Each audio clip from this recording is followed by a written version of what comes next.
Raw review for the March 17th episode of Raw. I'm Will, that's Brandon. We're the Cousins of Destruction Wrestling Podcast. As always, let's cheers, talk about some wrestling. Yeah, the St. Patrick's Day episode of Monday Night Raw, but Monday Day Raw, I guess. Belgium is not United States. They are different time. Isn't that crazy? Well, we were able to watch it on stream with everybody later in the day because we were working, as many Americans were, because the early start of Raw, and it went absolutely phenomenal. So just by the way, if you want to come by and check our live stream out sometime, Raw SmackDown PLE, this was a damn good one though. Yeah, damn good. Nice and quick. And this was our first time watching a Raw on Netflix after. So obviously not live. And then you just get quick, boom, boom, boom, boom. It's action after action. No commercials, good stuff.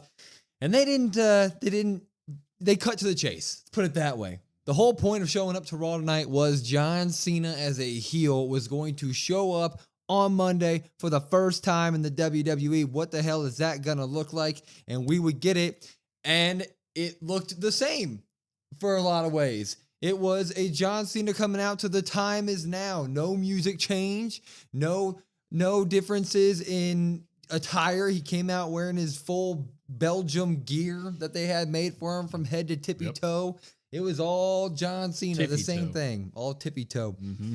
He comes out, but he has no smiles. He does not run to the ring. He doesn't give Stu a tip of the cap. He doesn't do anything. No fanfare. He doesn't slide into the ring. He doesn't throw a hat. Nothing. Oh yeah, I didn't catch that. Yeah, he does just go up the stairs. Walks up the stairs. And you think, oh, that's weird. Yeah, that's weird stuff. I don't like that. Anyway, he stood there for a while the crowd got their shit together. So basically, they were like, everybody was like, are they going to boo him? Are they going to cheer him?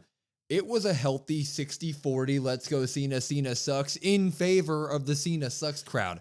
They were letting Cena have it, and he let him soak it up to the point where they started going, get out of here. They were saying, leave, F you, Cena, all this stuff. And every time they got more and more harsh before he said a word, he would act like he was leaving. And then they would boo. And then he would turn around and pick the mic up, which actually set the table perfectly for what he was exactly about to talk about. But he eventually does get the mic. And I'm just going to forewarn you guys here, whole page of notes here. This was a big one. It was the first 30 minutes of the damn night. I mean, it's the first ever heel Cena promo. I mean, I get it. Yes, he was heel, 20, whatever. Yeah. That doesn't count. This is the first time we've heard anything from Cena since he turned heel. So you took a lot of notes, but it's kind of deserved. Yeah, he said, he starts by saying, if someone is properly grounded in life, they shouldn't have to look outside the window for approval.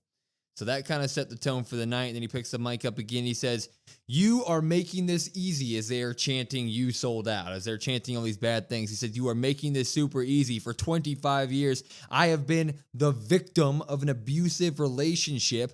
All you are is hurtful and abusive to me. You have expected me to be nothing but your damn puppet with a smile on my face for all these years. Crowd's going crazy. He says, I am not a baby face. I am not a heel. I'm a human being. You have been awful to me. It's been the same noise for 25 years. I've changed over and over again for you to like me, and it was never enough. And then when I finally got over the hump in the beginning of my career, I started winning and winning and winning. And he said it about 10 damn times, but I mean, Super Cena. I thought he was going to do one for every title. That's what I thought, because he kept going. That'd be sick. Because he kept going. That would have been sick. But he says, I've been winning. And then I started winning over and over and over and over. And guess what?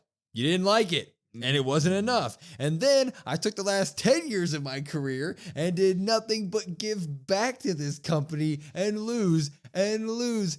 And you still didn't like it. And I was like, oh, okay. Well, he's got a little bit of a point here. He's hitting all the notes. He's got a little bit of a point here.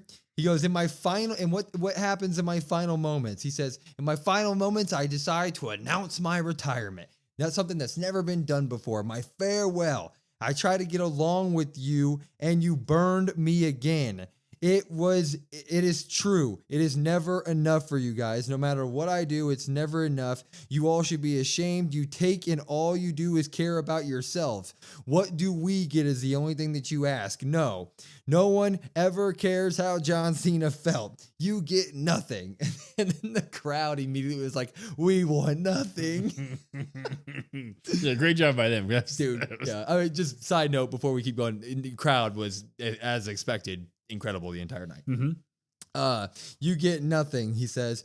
What you earned is nothing. You don't get a new look. You don't get new music. That's my voice on that music. And your time is up, you guys in the crowd, and my time is officially now.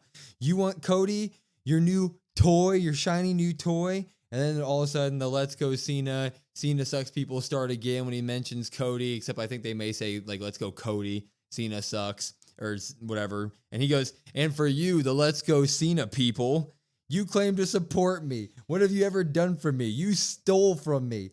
I'm just your toy. I'm just the invisible guy joke that you've been saying for 25 years and it's never even been funny. And I was like, oh. And then he brings up how the hustle, loyalty, and respect that we wear on our shirts. And I say we because look at me. This is how I dress, as he was saying it into the crowd. Yeah, this was not planned. You being in a Cena shirt and me being in a Cody Rhodes shirt was not planned for the day.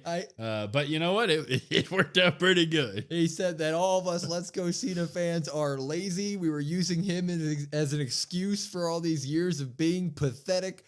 That the hustle, loyalty, respect on our shirts meant nothing to us. We were just using him to portray that sort of, attitude throughout the world. And I was like, oh, well, dude, that kind of hurts my heart. It was absolutely crazy. You wear the words just to feel good. I'm just your excuse for your own pathetic life. And then he looks in the camera and he says, I am breaking up with all of you. I'm breaking up with every human being that's not me because I'm here for me. And that's when Cody's music finally hits. And we're like, okay, well, here comes even more good stuff. He gets the full whoa, everything. He comes out to the ring and Cena didn't move a nudge. He was just sitting there with that look on his face, that new John Cena straight-faced heel look. Got that blank stare going. Blank stare. And he goes, everybody was willing to hear you out, John. You said that they've given you their worst. But guess what, Cena? They've also given you their best. And you know why they gave you their worst and their best? Because they knew you could handle it. They knew you could handle it. You could carry that weight. And Cena starts to speak. He goes, wait, kid. And Cody goes, enough. I'm the champion. And let me tell you, I'm not a kid anymore. And can you tell me one thing? Who the hell are you? And he points to the guy on his shirt and he says, I was looking forward to facing that man at WrestleMania. I was looking forward to that John Cena because I want to go face to face with one of the greatest of all time. But now this John Cena that's standing in front of me, I can't wait to retire early. If he shows up at WrestleMania, I will destroy him. I will retire him. He goes, find John Cena, John, because I don't want to fight this whiny little bitch. And he drops the mic and walks away, and there's a little bit of tension as he's walking down the aisle, but John Cena just sits there with the same blank stare on his face, looking like there's business to be had later on. And that was that. Mm-hmm. We get our first John Cena heel promo, and it was absolutely incredible, man. He attacked the 8-year-old me. He attacked the almost 30-year-old me. John Cena went after all of us, whether you're a Let's Go Cena guy, whether you're a Cena Sucks guy. Everybody got it tonight, and it was absolutely fantastic. Super pops to this one, man. Yeah. If you want some, come get some. I guess everybody can get it. Yeah. It just nobody's safe. Stu maybe next, or Michael Cole, or who knows, right? Somebody's getting it again. It's hard to really put into words how good this was. Like, we talked a little bit about, like, there was some backlash from Cena not being on TV, and well, how can you heel turn at Chamber? That's the biggest thing ever, and how can you not show up? And how can you not show up? Well, then you see the environment that was created here, like a good solid 5-6 minutes of him not even saying anything and just soaking everything in. You're like, it's it. That's it right there. Like, that's why they waited. Like, this would not have hit the same in a U.S. crowd. I don't care where you would have put it. You could pick anywhere in the U.S. It would not have hit the same. And got it. It felt good. I was already excited for this feud, but now it's just taken up so much more. Like, the Cena attacking me and you and everybody, I didn't really have that on my bingo card, but nobody's safe, and Cena succeeded as like the top heel. Like he's like the top heel guy now. You know what I mean? There's a little bit of hesitation in terms of, is he going to be able to do this? Is he going to be able to pull it off? Is he going to be able to really execute that? What do they look like? What do the promos look like? How do they sound? And I found myself just automatically hating Cena. Like super early into the promo, like, damn it, this guy's good. Like, damn, he's so good. And he's attacking me. And I'm like, damn. But then he pivots and he attacks you, a lifelong Cena fan. I'm like, now he's doing such a good job already just through the one promo. Shows you how good he is. And then you get Cody coming out and you're like, you know what, Cody? Yeah, Cody, get him, Cody. That's what I want. Like, I could not be happier for this. This one felt personal to me. Felt personal. He was attacking me. He said I was pathetic. All that stuff. Yeah, I mean, he did a good job of attacking everybody, not just the Cena sucks crowd. Like, he literally called out the Let's Go Cena crowd, and he even was like, I know who you are because you're wearing my gear. I can point to every single one of you and call each and every one of you out. Guess what? You're pathetic too. You don't live hustle, loyalty, and respect. You don't do any of this stuff for real. I'm just your poster boy that never got enough credit. This was exactly what you wanted it to be. How do you take 25 years of John Cena lore and somehow wrap it into a ball and give it to a heel John Cena character? You're just like, okay, let's look at his past. He was hated, then he was loved, then he was hated again. There was never a time when everybody seemed to love him at once at all. And so guess what? He's going to be pissed about doing that for 25 years, and he's had enough, and he's done with it. Now he's looking out for himself. The rest of you can go screw yourselves. And it absolutely worked. Now, a little bit of me was like wanting a little bit of the Rock stuff, but I think we get back-to-back weeks of John Cena, or maybe it's back-to-back, and then it's 3 in a row. 3 in a row? Yeah. So we're going to get more explanation there. But I mean, for the first time coming out, this is exactly what we want. I'm also extremely intrigued about the fact that he didn't change up anything. He came out rocking the Cena gear from head to toe with the Time Is Now music. We were all sitting here going, what is the heel John Cena even going to look like? And in his promo, he's like, no, I'm not changing up for you guys again just because I decided to change my character a little bit and stand up for myself. I'm not appealing to you once again by putting on some old music or some new gear. No, screw you. I'm here to win the championship. I don't care about anybody anymore. I'm breaking up with my relationship with all the WWE universe. I'm doing it for me. It's like, yes. Yep, sold. I don't even need to see you till Mania at this point. Like, if this is all we got, it's like, okay, I'm sold on John Cena, Cody Rhodes. I get it. Here we go. Yeah, and you get a little bit. I know you were talking about you wanted The Rock, but I had mentioned that, like, I wanted this to just be strictly Cena, Cody. Like, I want The Rock to be kind of like the off to the side thing. I don't want The Rock to kind of really overshadow this, especially if this is the type of stuff we're going to get. Like, well, I don't need that. Like, that can just be like a thing in the background. Like, yeah, we know that's all a thing, but we don't have to really like acknowledge it even. And maybe that comes into play further down the line, like you said, or maybe at Mania that comes into play, something like that. Fine by me. But if we're getting some of this stuff, like, this is what I want here. And it's really kind of, I guess it's important to note for me that he talks about nobody ever asked me how I was. Like, everybody just thought, okay, well, day in, day out, year in, year out, it's do this, do this, do this, do this, do this. But then you insert Cody Rhodes, who just a couple months ago was cracking under the pressure of the media, of the day-to-day, every single day. You got to be the champ. You're the poster boy. You're the top guy. Like, he starts to crack under that pressure. And then you have John talking about, like, well, nobody really cared how I was. And it's like, well, we got to see Cody breaking a little bit before as well. So that's going to be good. I mean, that's eventually going to be Cody's breaking point, I think, too. Yeah, next week, I hope they flip the script a little bit, and I hope Cody comes out first and gives his big spiel. And then we have John Cena rebuttal that. And then this leaves me just wanting more because I was so interested. I'm just like, I want to see more and more and more. I just want more and more and more of it. Like, today we didn't get the back and forth that I think a lot of people were wanting. That's going to come, and that's going to be phenomenal down the road. And I just can't wait for that because that's when the real rivalry is going to start of, like, John Cena is tippy top in terms of being in a ring with somebody else and being able to tear you apart no matter who you are. I mean, even The Rock got it back in the day from John Cena. So can Cody keep up in that way? Because a lot of it's going to be like, you know, we've already heard Cody's basically his whole side over the past few weeks. So how is he now going to continue that into an argument like face to face against John Cena. So I'm intrigued in that aspect, but I'm ready for this to just cook, man. I'm 100% ready. I'm sold. I'm sold. Yeah, if you weren't already sold by the chamber stuff, it having a chamber, and you're like, man, I need something. This hopefully should have made up for the weeks of Cena not being on TV and really kind of set the foundation for what's going to be great. I mean, this Cena promo is, I mean, I'm probably putting it a promo of the year already. Damn. Which, I mean, I know there's a lot of year left, but damn, that was good. People going to hate that comment, but it's it all was good. Damn good, though. We moving on, though. Ludvig and Penta were in a no-holds-barred match, and Ludvig's good at wrestling, and Penta's good at wrestling, so they put on a really, really good match here. It was absolutely great. But we go on the outside almost right away, and Penta would do the new 2K25 method, and he would sprint on the barricade, jump off, do a Hurricane Rana.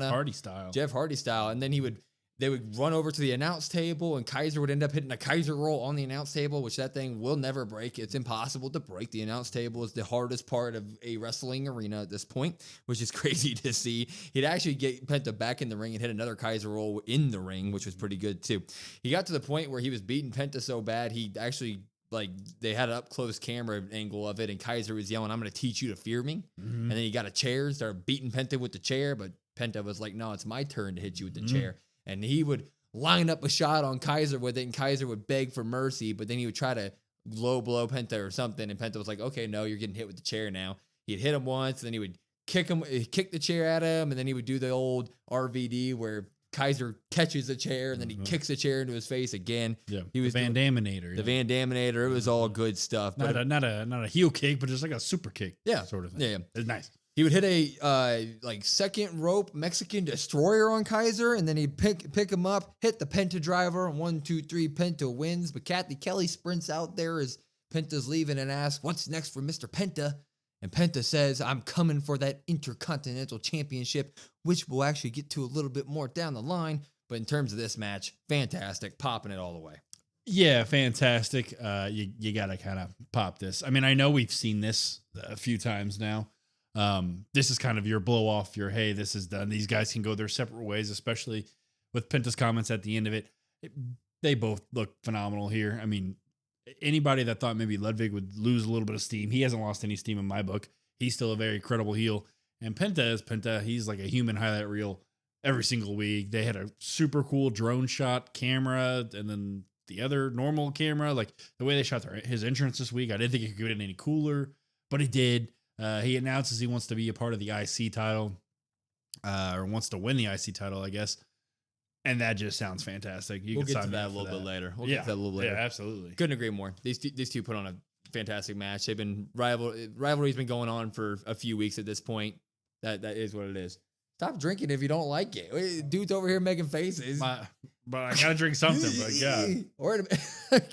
Anyway, we'll move it on. Judgment Day's in their clubhouse. Finn's happy. Finn's, he's always mad in that clubhouse. He's always pissed at somebody, but he's got a title match today, and he's hugging everybody. He's hugging Liv and Raquel, telling them good luck on Raquel's match next week for the IC title. He's saying that Dom's his ride or die, hugging him, and Dom breaks that silence by saying, "Hey, but Finn, look, I've been thinking, and I've been talking to some people in the back, but since JD got hurt, I think that we need to add somebody, and I think that somebody should be Penta."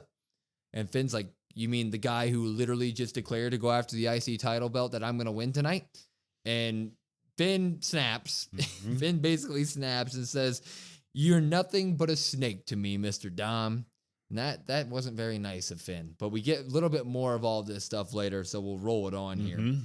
Yeah, I will say before we go on to the next part, I did like Carlito's comment. Carlito said, "Well, you don't watch the show?" To Dom. I like that. Yeah. Don't watch the show. He must have missed the promo that happened 5 seconds. Yeah, that's what he said. He's like, "Oh, you don't watch?" Like, okay. Turn the TV on, Dom. You're in the arena. We get Dakota Kai versus Ivy Nile. Chad is there. American Made is watching Ivy Nile on the outside, and Ivy would dominate early, but Kai would respond until Chad decided to distract Dakota Kai, which would lead to LWO running out. So Rey Mysterio and Dragon Lee, they come out and they beat up American Made real quick, who they have a match with later in the night, and they chase Chad Gable away. And Ivy's distracted watching her team get beat up by another team. Dakota Kai does her running boot. I forget what it's called. Sorry. Her little run around the ring boot that she does in the corner, and then hits the GTK 1, 2, 3. Dakota Kai gets the win here over Ivy Nile, which was a really quick one, which was more of a story beat with the LWO, Chad Gable, American Made stuff, and I was looking forward to this Dakota Kai Ivy Nile match, and we got basically none of it. Dropping it. Yeah, I'm going to drop it as well. I thought I was going to be on my own on this one. No. We talk every week about how the women of WWE need more time, need more to be showcased more, how talented they are. Now, you have two talented women wrestlers here that can go in the ring, and they've proven to have some fan backing as well. People like to see them. And then they just gave you nothing, really. Dakota Kai gets the win here, which I guess her story is going to be she can win all of them but the big one, maybe, and maybe that's her story down the line. Ivy Nile, it kind of sucks for her. Yeah. I felt like she was really kind of picking up some steam when Chad left to go on his little adventures. And now her stock's kind of dropped a little bit. So it's like, damn, well, that kind of sucks. Yeah, you see Ivy Nile versus Dakota Kai on a card, and you're like, these are two women who have been doing great work over the past few months. We get to finally see them in singles action. We know there's going to be some sort of story beat later, but this was like, felt like 2 minutes into the match almost. Like it was boom, bam, we were there. Very quick. And so it felt like we were kind of robbed of what I was looking forward to being a great match. I'm going to drop it all day long. Mm-hmm. We will move it on to the other women, the ones who are part of the WrestleMania title scene. This one got chippy. It got chippy. Io Sky and Bianca Belair are coming out to do a contract signing for their WrestleMania 41 match for the World Heavyweight Championship. Adam Pearce is out there. We got ourselves a table, got ourselves 2 chairs, and we give the mic to Io Sky first, who says, Bianca, you and Rhea will not disrespect me again like you did last week. In fact, nobody is going to disrespect me anymore because I am the champ. And she gets up and celebrates and does a dance, and the crowd loves it. She's great.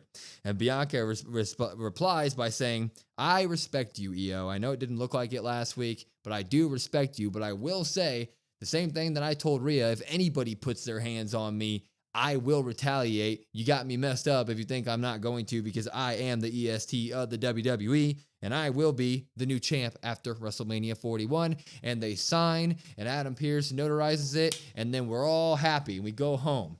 No, this is my brutality. Rhea Ripley, she comes on out, and she's pissed. Pearce is pissed. And Pearce is yelling, like, wait, get security out here. Why is she out here? And he's basically, like, yelling at her to stop, which is actually pretty funny and realistic. He's like, no, go to the back. This isn't your show. Go. Yeah. He also, when her music hit, he literally went, God damn it. Yeah. Like, which I thought, just subtle things from Adam Pearce. Rhea talks over him on the mic, though, and she goes, you both have slapped me last week, and you don't think I'm going to do anything about it? What are you guys even doing out here? And she kept saying that. She said, what are you guys even doing out here, like 3 times? They're signing their WrestleMania 41 contract. Her and Dom, they don't watch the show. Maybe they were meant for each other, but they were signing the contract. And Rhea eventually gets up into the ring, and her and Bianca start to argue, and they're arguing just like they did last week. And they're ignoring Io Sky on the other side of the table. So it's Rhea and Bianca on one side, Io's pissed on the other, and Io comes on over there to get involved because she wants to be respected. Bianca shoves her again. And then all hell breaks loose. Rhea ends up wasn't much hell to break loose there. Rhea ends up headbutting Bianca Belair, who falls back onto the table. Then Io Sky walks over, and Rhea picks up Io and power bombs her on top of Bianca on top of the table, which didn't break. I mean, these tables in WWE nowadays, they're getting sturdy. And then Rhea signs the contract, which Adam Pearce does make sure to tell us multiple times, and Michael Cole and Corey Graves. By the way, hi Corey Graves. Great to have you back. They tell us multiple times that's not legally binding, but okay. And then we go to the back, and Rhea and Pearce are still arguing.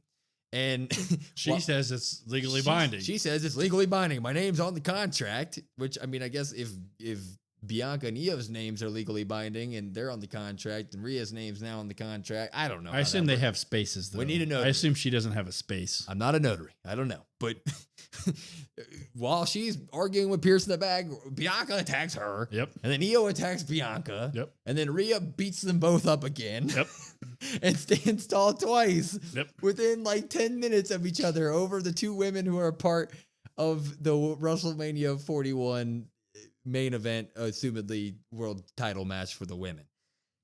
This is a lot. Rhea Ripley comes out. She stands tall twice within the 10 minutes over Bianca, over Io Sky. She signs her name on the contract. I mean, how do I put this? I don't even know. Like the story of getting Rhea into this match is not hitting for me at all. Her just coming out and demanding to be a part of this match, signing the contract, just beating up the champions without having to really earn anything is just really not hitting for me. I gotta drop this. I'm sorry. I'm dropping it as well. It really kind of shows that the rules don't apply to Rhea.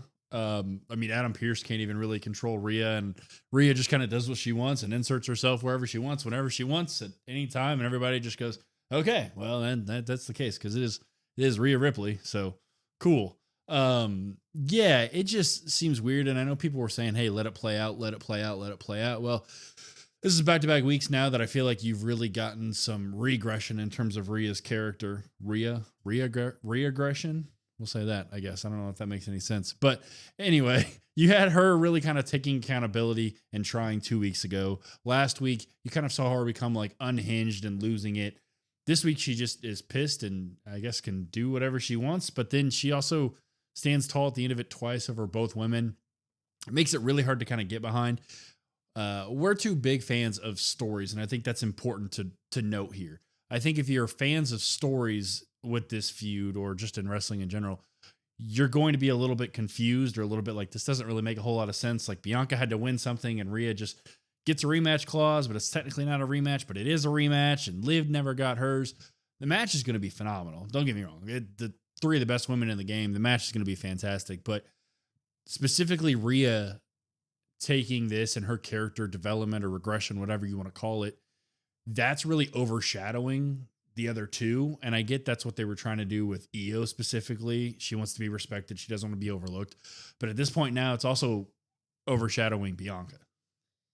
Yeah. I mean, I have a lot of thoughts on this, and I'm trying to think of a good way to say it without like just blowing a gasket, because it's not Rhea. It's the storytelling. It doesn't work because you're setting the precedent that Rhea should never do anything but be a part of the main title scene. How are they doing that? She's just storming out into the main title scene and basically forcing herself into a match. And if she can do that over two of the top talents, one who won the Royal Rumble, Io Sky and Bianca Belair, why would she ever do anything else in wrestling? It feels like at this point, if Rhea keeps losing world title matches, just show up the next night and beat up the people in the world title scene again. And that doesn't feel good watching it as people who want to see a good story. And when you see something as deep as the John Cena stuff that happened earlier, and now you see stuff like the Jey Uso Gunther stuff that's getting good again, and the Damian Priest Drew McIntyre stuff is actually telling a decent story at this point. And then you kind of just have Bianca earning her Royal Rumble spot to go against Io, and then Rhea WrestleMania spot, from the chamber, to go, exactly. And then you just have Bianca getting that shot against Io, and then you just have Rhea just over here just like, okay, but I want to kick down this door real quick and be a part of it. And the reasoning is just, well, she was near me during the match that I had against Io, even though that happens all the time with everybody, right? Like, Ivy Nile's not going to show up next week and be like, Chad Gable is the reason that I lost to Dakota Kai, so I need to fight Dakota Kai again tonight, right now, right here. Like, there's just precedents being set with Rhea Ripley's storyline right now that I don't think should carry over. They will not carry over to any other part of wrestling other than Rhea Ripley. And that's going to lead to just story issues forever down the line, because you just have to keep believing that Rhea's always going to be in the world title scene no matter what. At that last point, she's always going to be there. She's either going to always have the title or she's going to be challenging for the title. It's the same thing that a lot of people kind of push back with Charlotte for so long. That's why Charlotte's so polarizing at times, because she just kind of says, hey, I want a shot. Okay, we'll give you a shot. This is, like you said, we're not sitting here like bashing Rhea, but they're walking a really slippery slope here. Like, if they're not careful, like, Rhea's going to end up in that territory. Now, I know there's going to be a huge segment of fans that are still going to love Rhea Ripley. When she comes out, they're still going to yell, and we will as well. Like, we're fans of Rhea, but you're walking a really slippery slope where you could have Rhea kind of put over in that category where there's just so much fatigue.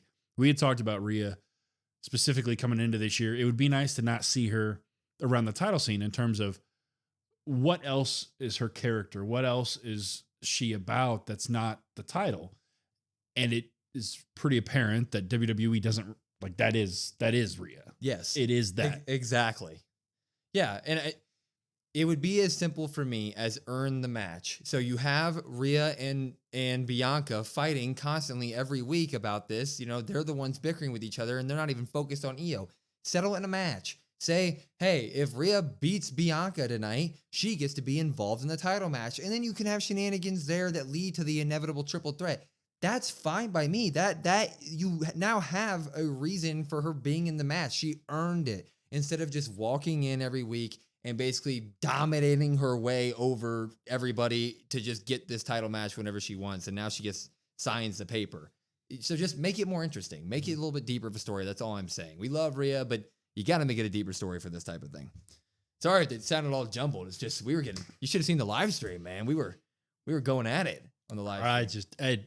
It's just the fatigue is already starting to get there. Like I thought they kind of saved it a little bit 2 weeks ago. Yeah.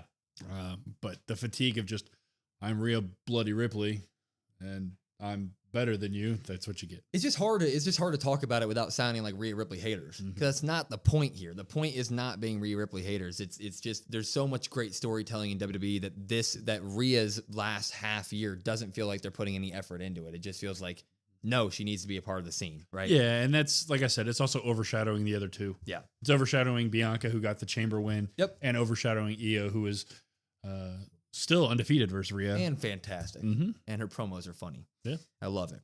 Jey Uso, Austin Theory, they had a match. I don't know if I call it that, but yeah. As Jey Uso is doing his yeeting into the arena, which isn't in the crowd this week. It was through the normal entranceway, and that's because he did bump into Gunther on the way, and Gunther was, you know, they obviously got into a scuffle because they're in a rivalry, and Gunther said that he's also going to pick on his brother because his brother is just like Jey. So that's something to come down the line. This Jey Uso versus Austin Theory match was this. Jey dodges a move, runs the ropes, hits a spear on Austin Theory. 1, 2, 3. Jey Uso beats Austin Theory. It was like a cross-body spear, too. Yeah. It wasn't even like a spear. It was like a cross-body spear. Yeah, so he does that.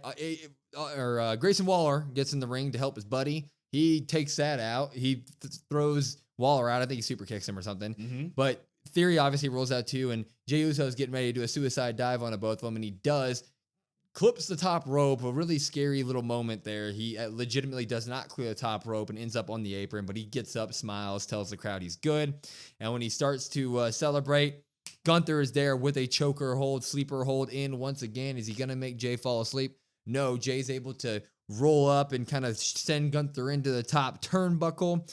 And then they start to fight a little bit. Jey ends up ripping the title that Gunther is wearing off his waist.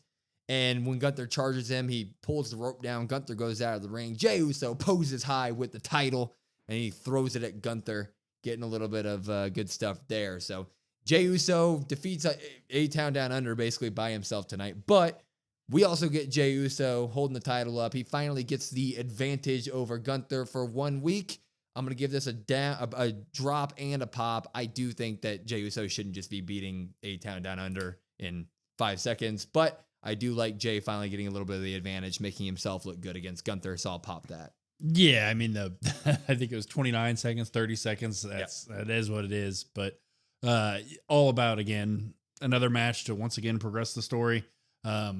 We talked a little bit about it'd be a little bit tiresome if Gunther came out every single week and just kept attacking Jey. But this week was nice because Jey finally gets the upper hand. He's able to show, hey, I can get one up on you, Gunther, anytime, anywhere. I can get the advantage on you. So now I'm interested to see what happens next. What is Gunther's reaction to this? Jey is finally doing what he said he can do. He poses with the title, a nice little picture, nice little preview.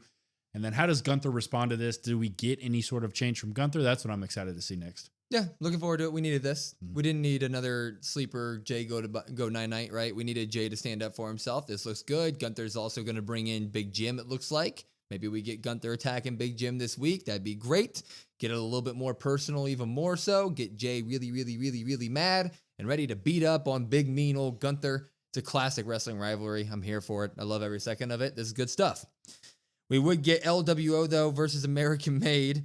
And this was quick, fast-paced action, man. Julius from the bell went over there and knee Dragon Lee right in the side of the head. Got him big time. But Rey and Dragon Lee were doing all sorts of tag team shenanigans. Rey is an older gentleman, and you don't see it at all. No. Is he, though? He did this. They did this thing where Brutus was holding him on the outside of the ring in a powerbomb position on the apron, and then Brutus threw him at Julius, and Rey contorted his body to end up in a DDT, a Hurricane Rana that he spun into a DDT on Julius, which looked a little weird, but it was amazing. They did it. Incredible. Yeah. We would eventually get Julius over on the corner, one of the top rope with Rey Mysterio. He would send Julius onto the mat, and then Julius would pop up. Rey would jump off the top turnbuckle, land on Julius, Hurricane Rana him, throw him into the second rope, hit a 619, 1, 2, 3. Rey Mysterio and Dragon Lee win this, but the security was terrible.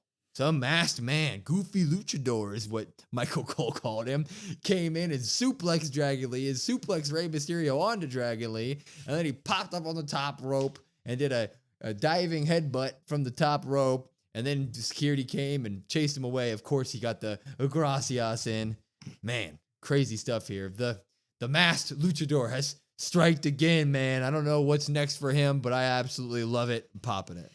Yeah, this was a nice, quick, easy match. Yeah. We keep saying all the time, every single week, Rey comes out. How does Rey keep doing this? And then Rey keeps showing you, hey, I haven't lost anything. We're obviously big Dragon Lee fans and probably bigger Creed brother fans. I mean, those guys are fantastic. You can put them in a match with anybody at this point. It's going to be great. Julius, future IC champ, future mid-card champ for Julius there. And then the masked luchador coming out once again. I mean, what more can you say? That stuff didn't happen over here. No, it's all over and overseas. Yeah. Actually, I don't know if that's true. I guess last week on Madison Raw. Square Garden. Well, that doesn't count. They're like their own thing in the garden. What's next for the masked luchador, man? The goofy luchador. I like that. What Michael Cole called him. Goofy luchador. I don't know what's next. I mean, I guess we'll just keep doing that. I mean, we have to find out security at a wrestling show. We have to find out the identity first. Yeah. Once you find out who it is, I mean, then you know. He's obviously not Chad Gable. Chad Gable doesn't wear a mask. Mm-hmm. God. Yeah, and we saw Chad Gable earlier in the night. He was in a suit. Yeah, he was in a nice suit. Mm-hmm. This guy was wearing a blue jumper and a yeah.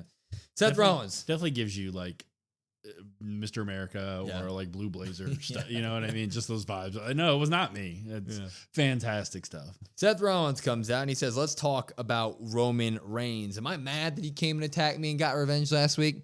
Nah, because I would have done the exact same thing. He goes, even after all these years, though, even after all having a wise man, he can't come up with a plan, though. He needs his architect.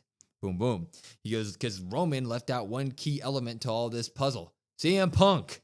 He goes, I would have ended the CM Punk problem if Roman didn't come over there and pull me out of the ring. I was going to super stomp his head into the ground, ending his Mania dreams and ending his career.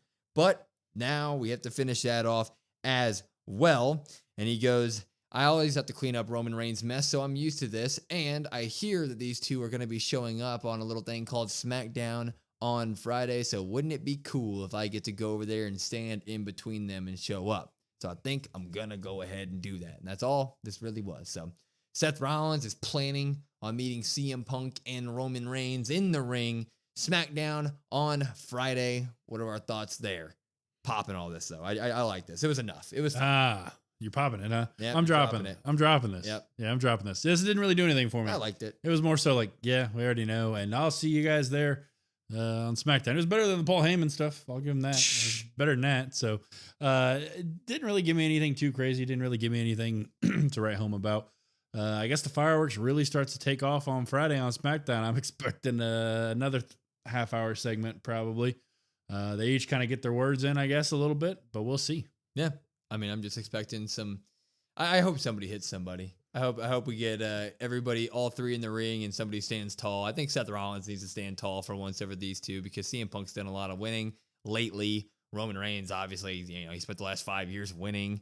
So I think Seth Rollins needs to at least establish himself as like, I can stand tall over these two guys. So hoping we get some Seth Rollins good stuff there. Hopefully we get like throughout this feud, the one thing I want is I want a double stomp.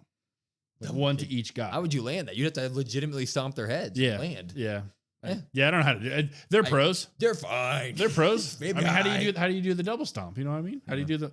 You can figure it out. Figure it out. Come on. That'd be give me that at the Mania spot. You make millions. Figure it out. Right? Give me that at the Mania spot, and then everybody just lays there. And then Randy Orton punts them all. Yeah, he's gonna punt everybody all night. Yeah, Baby Nate, heel turn. AJ Styles is talking to Kathy Kelly. He says that Logan doesn't belong on the roster when Karrion Kross shows up and goes, look, hear me out. I don't think you're mad at Logan Paul. I think you're mad at yourself because Logan Paul is in the place he was that it took you 17 years to get to. And AJ Styles basically throws a little bit of a baby fit and walks away on it. But we get more teases at Karrion Kross. I don't know what this guy's doing, but he's cooking up something. He's talking to AJ in the back. He's talking to Dom Mysterio in the back. He's obviously Sami Zayn. I don't know what Karrion Kross is cooking. I don't know if he knows what he's cooking. We're doing something with that. I think he's just throwing a bunch of ingredients in a pot, but at the end of it, it's going to be a 5-star meal. I don't know what it's going to be. There you go. I don't have a name for this, but it's really good. The phenomenal AJ Mysterio Zayn experience. That's Karrion Kross. There we go. Well, there better be a better name than that. That name sucks. IC title match, our main event, Finn Balor taking on Braun Breaker. And a good old-fashioned match here. But Finn would start hot with a sling blade on the outside of the ring, and Braun would take him back in the ring and follow it up with some belly-to-belly suplexes when it felt like almost right away, like Dom and Carlito show up. And Finn obviously capitalizes due to that until Braun gets his normal comeback, the run in the ropes clothesline at 23 miles an hour, and then he would throw him out of the ring and do that good old-fashioned jumping apron clothesline over the announce table shenanigans and all that good stuff as something flies in my eye. We'd get back in the ring and everybody would start missing their finishers. So Balor would miss a coup de grace while Braun would miss a spear. And then Carlito would distract the ref and all hell broke loose. Finn Balor is on the far corner away from the Carlito distraction because Braun's looking for what is probably going to be like a top rope Frankenstein or a superplex. And while Carlito is distracting the ref, Dom is being a gentleman per usual, and he's trying to help his buddy, and he pushes Braun off the top turnbuckle, but he accidentally shakes the rope on the way down, and that means Finn Balor falls and hits his little Balors right on the top rope, right in the nuts. And Finn looks at Dom like, you've killed me. What have you done? Yeah, he's got the wherewithal to be like, you... How dare you? It takes a while before Braun doesn't move or anything. I mean, he's just sitting there on the top rope like, my nuts. But eventually, when that's happening, Dom grabs the title. Yeah. Does he? At that point, right? Yeah, Dom goes and grabs the title to try. Yeah, you're right. He goes over to grab the title to try to salvage the situation. But obviously that doesn't work because Penta's here. And Penta runs out and starts beating up on Carlito and Dom Mysterio.